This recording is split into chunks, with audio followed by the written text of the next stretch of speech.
Yo, what's up YouTube? Today I'm going to be coming in with a tutorial.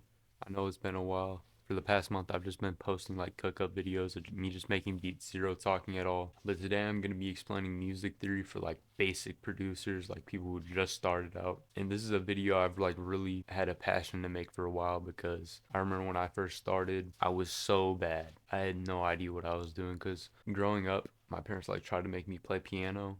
That was boring, didn't want to do it. So I basically had like no barely any music knowledge growing up.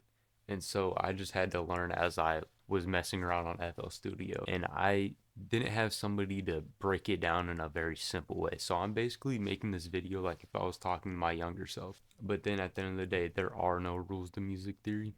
Whatever sounds good, sounds good. Music is subjective. Okay, so the number one thing I would tell myself, the very first thing I'd tell myself if I was starting over, you need to understand scales. Now, scales are basically a certain pattern that a song uses or a certain group of notes that a song uses. 99% of the rap songs you hear on the radio or pop songs you hear on the radio are in a major minor scale. And a major and minor scale are basically the same thing, and I'll explain that later. And so these scales have about 7 notes in them. So if I have a whole piano, it's divided into 7 different octaves, and each octave has 12 of the same notes. So there'd be like A sharp in the first octave, another A sharp in the second octave, so on and so on.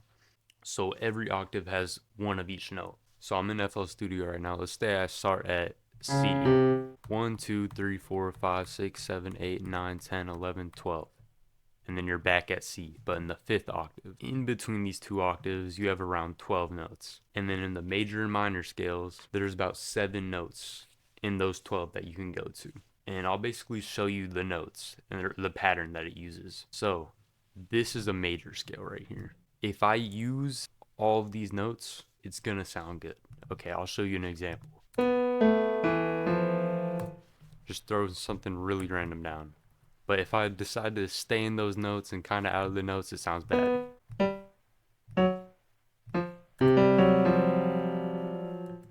Not good. You don't want that. If you can't tell that's bad, you might as well quit here. When it comes to these scales too, you're not only working in one octave. For example, go up. Now you can use all of these notes. It's just the same thing built on top of each other. One of the things that I love about FL Studio is there's this thing called scale highlighting. So you go to this little arrow up here, hit view, hit scale highlighting, and pick whatever key you want to go in. So it says root note, and then I have the minor scale on. So there's the major scale and there's the minor scale. Minor natural, that's the one you need to pick for the natural. But for example, let's try to match the background of the scale to the scale I placed down on the key with the keys. So since this is the root note of the scale, the C right here, and we know that this is a major, I'm gonna go here, C, it's already on C, and we're just gonna switch it to major. So boom, it matches up perfectly with these like grayish notes in the background. And you can start the root note anywhere and it'll sound good. So let's say I want to go to E. You just have to keep building it on E.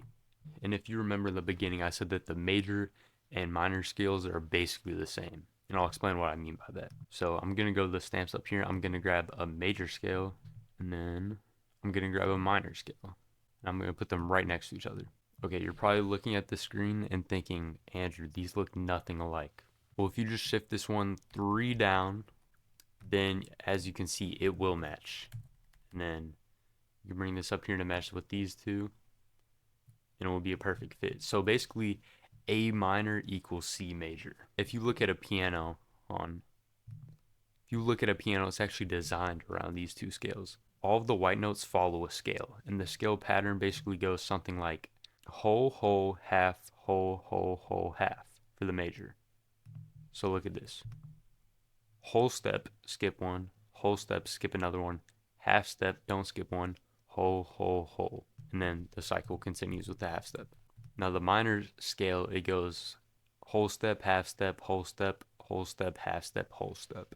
And you might be like, wait, why is there 2 in the minor and 1 in the major? Well, if you build on top of that, there technically is a half step because it eventually goes back up to the root note. And the root note is right next to the last note on the first scale. And so the main difference with the major and minor scale is if you start at the root note of the major scale, your melodies are going to sound happier likely.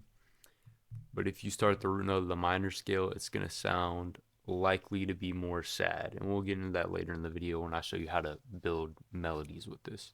But for most hip hop producers, mostly everything's going to be in the minor scale. Even though for any song with the minor scale, you can match that up with the major scale and have the same notes. But so let's say you want to make a beat while using these scales. What you used to have to do back when FL Studio didn't have scale highlighting, you used to have to take this, copy it, bring it up, copy it, bring it up, and then you'd have to use those ghost notes on another channel. But now, since it's built in, just go up here, and then we'll go to minor scale.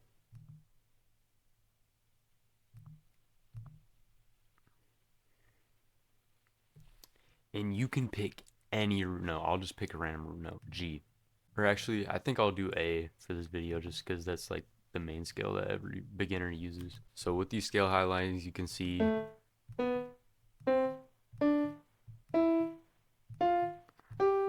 this is our minor scale. Now, if I play it like this, it doesn't sound that good. It sounds in key, but it doesn't sound good. So you might be thinking, what are the exact rules? What can I do in this scale? What are the typical maneuvers to make a good sounding melody? Well, that's when chords come into play. In chords, the simplest way I can explain this is it's multiple notes playing at the same time. And how you build chords is you basically find your root note. It doesn't have to be your root note. We could be in the A minor scale, but you could start at E and then build chords from there. But let's just start at A for the sake of this. You'd go here, this would be your first note. Then you'd, and I'm gonna zoom in so you can see this. We can see our scale right here. This would be the next note, this would be the next note. You're gonna skip one of the notes in the scale. And then you're gonna do the exact same thing. So this would be the next note, and then boom. So we're skipping D. And then what we have right here is called a chord. This is called an A minor chord. And this is what it sounds like. And the interesting thing is, if I take this middle note, raise it up, that's a major chord. And I can do this with the entire scale.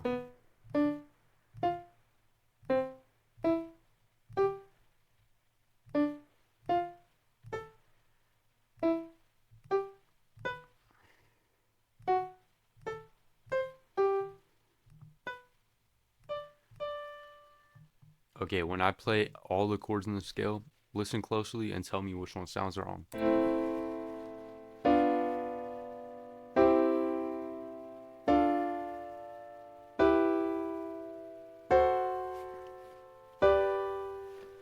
Okay, so it was clearly this one right here. It sounds bad, and the reason for this is it doesn't exactly follow the pattern with these ones. So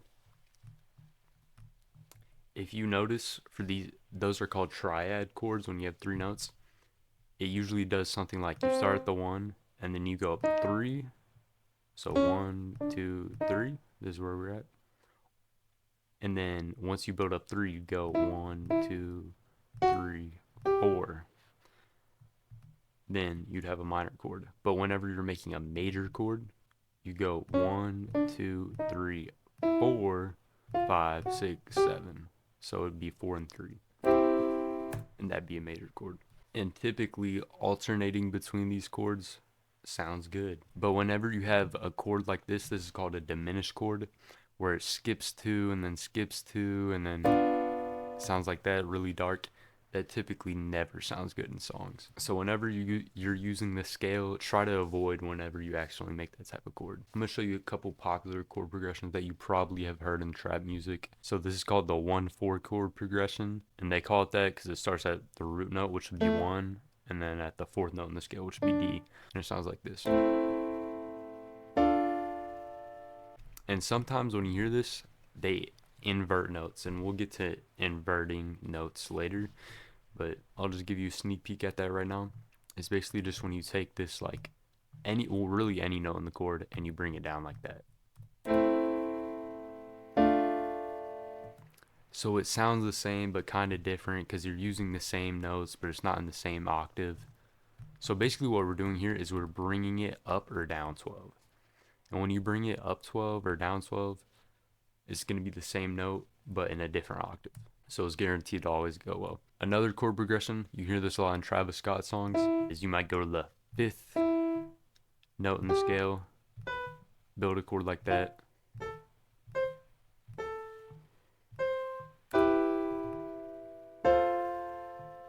That's one of my favorite chord progressions. I know that that's in Houston Fornication by Travis Scott, 2024 by Playboi Carti, Antidote by Travis Scott, R.I.P. Screw by Travis Scott, Ain't Playing by Travis Scott. There's so many Travis Scott songs that's in. Now the third chord progression that I know that you've heard countless of times, and people on YouTube are obsessed with this if you look at any tutorial video, is basically they just go to the first note of the scale, lay down a minor chord, copy it over, go back to this middle one, bring it down. It's great for dark beats. Very basic though. You hear that in a ton of Metro Boomin songs. But my next point is you don't always have to lay down 3 noted chords, which are called triads. You can place down what's called a ninth chord. And why they call this a ninth chord is because this top note is 9 away from this. And you basically pretty much follow the same pattern as the minor chord, except you just keep going. So how we went up 3 here and then 4 here, we go up 3.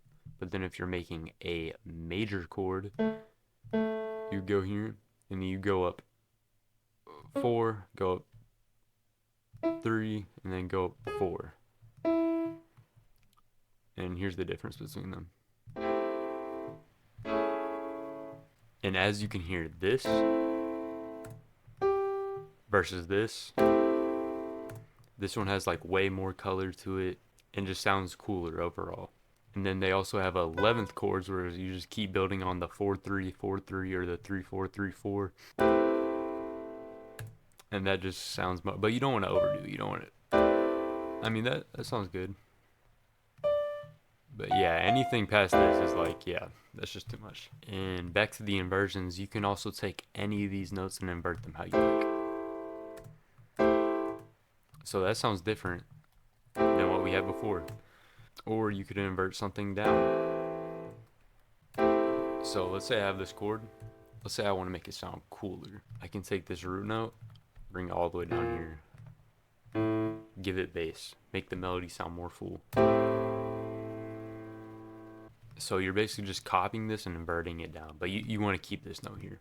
What I'm going to do right now is I'm just going to go here, make a melody, and explain what I'm doing.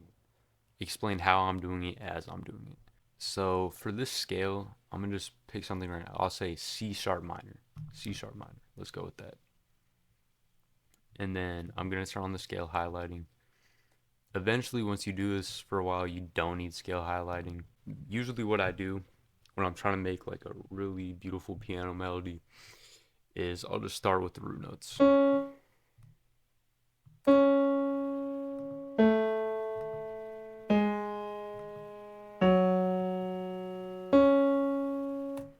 And since that's really fast paced, I think I'm going to stretch that out so it's like half the speed. And so basically with these root notes, I just stuck within the scale. That's all I did. And I made a descending line. And usually when you do notes that are going down in frequency or whatever you want to call it, it's going to sound sadder. And if you go up, it's going to sound happier. So since these are my root notes, I'm just going to copy this, bring it up, and I'm just going to build on top of these chords. And I'm going to use the same rule that we were using earlier where we skip a note, skip a note, skip a note in the scale. And then so now we have a ninth chord. This will be a C sharp minor chord. Now on to A. Now a cool thing you can do, I can just copy this over. Since I know if I skip the note, it's going to be C sharp. If I skip that, it's going to be E. Eventually when you've been doing this for a while, you can just tell. So you can do quick little shortcuts like that. G sharp, skip, skip, skip. F sharp, skip, skip, skip. Now let's hear what we have so far.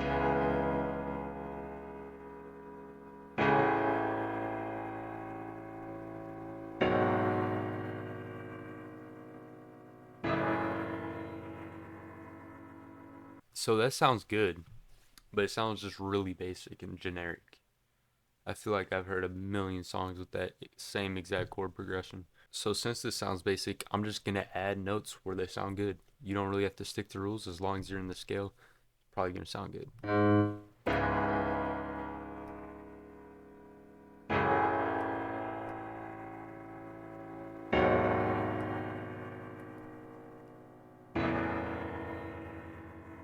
And I'm gonna raise this up because I hear it clashing because of just how low it is.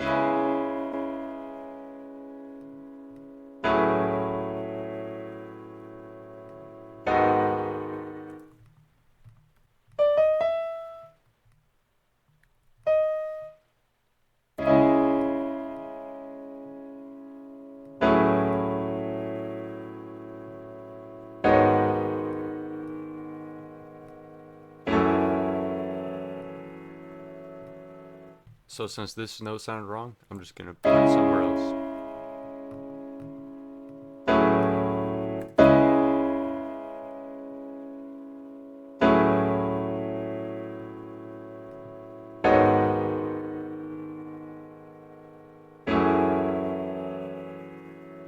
So I think that sounds pretty good. Now I'm gonna add a top line melody. And basically what that is, you're just going in a higher octave than the scale. And you want this part to be the most catchy part because this is usually what's going to be emphasized when people listen to it and what's going to stand out to them the most.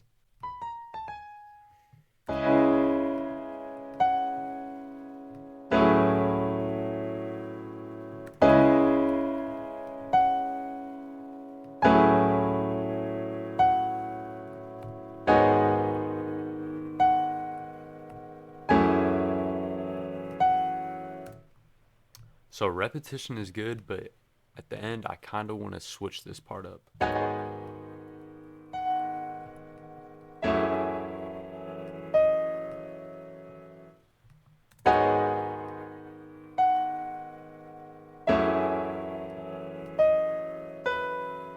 Now I want to go even higher than this and make something more fast.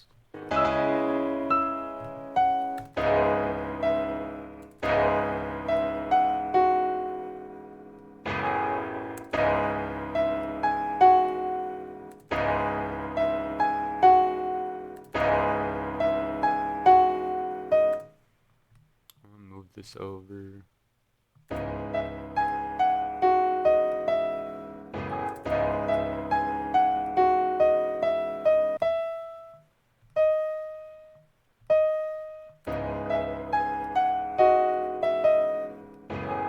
Oh, that sounds really cool.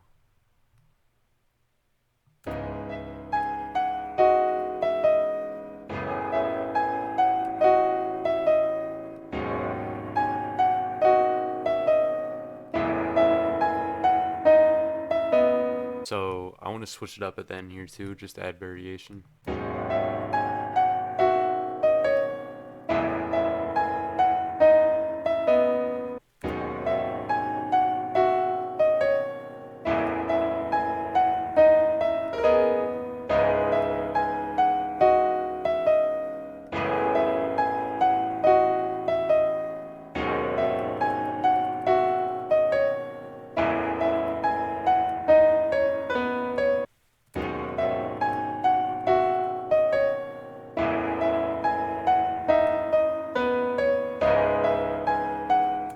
There we go. I think that sounds good. And also at the end, I'm going to add something even on top of that, but only for this part, not over here.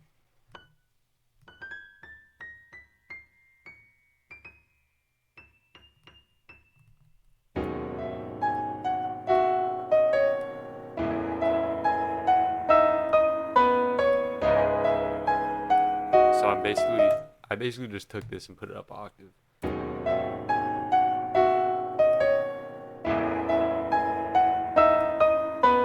So I think that's it for the video. Like, subscribe, turn on post notifications, watch all my other videos. I'd really appreciate it. Follow me on Instagram, and y'all have a good day.